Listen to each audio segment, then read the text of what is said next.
In the game of baseball, the ultimate is hitting a home run. But in Rossford tonight, some young ball players were hitting for a different reason, raising money for a family in need. Steve Iwanek, he spoke with the family that they're helping out this year. And Steve, what a unique way for people to give back.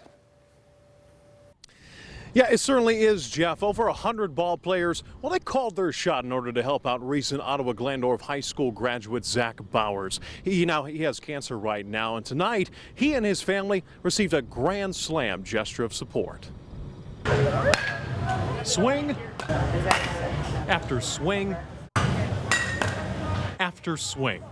Not for the fences, but for something more meaningful.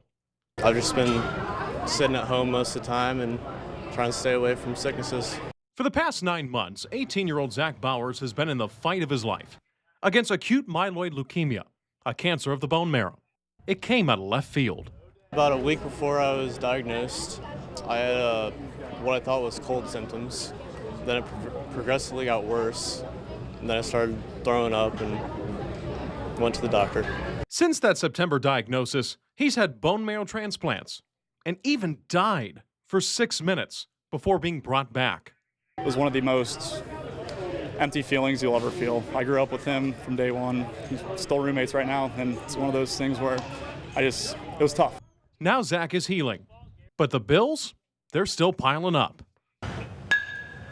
That's where Toledo is stepping up to the plate to help out.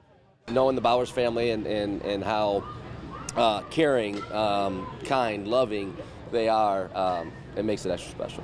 Gary Isbell runs force baseball at Toledo, a sports training facility in Rossford.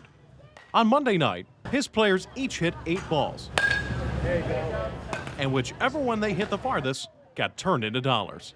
They go out and get 8 pledges per player in our program, and we take the amount of cents, from 10 cents up to $1, each pledger pledges, and we multiply that by the longest ball they hit.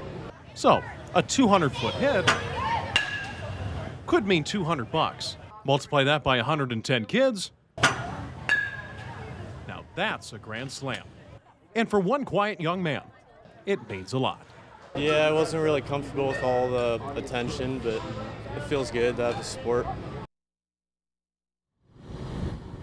And Steve still on the line with us. Steve, you mentioned he is on the mend. So what is the latest on his battle? Well, Jeff, we have good news. Zach is in remission. His family tells me that's because of some positive test results coming off of his bone marrow transplant earlier this year. And in terms of the money that was raised tonight, Isbell told me they were able to raise about $7,700. In Rossford, Steve Iwanek, WTOL 11.